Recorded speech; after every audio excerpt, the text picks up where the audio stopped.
செய்த வினையும் செய்யும் வினையும்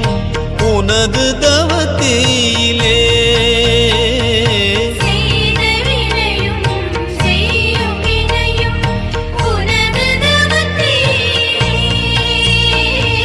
தீந்து கருகி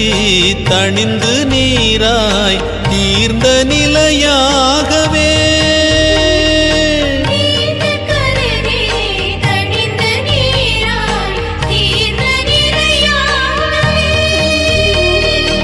ஐந்து புலனும்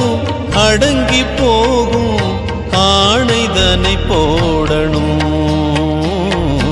எனது உடலும் உயிரும் பொருளும் சகலம் ரமணார்ப்பணம்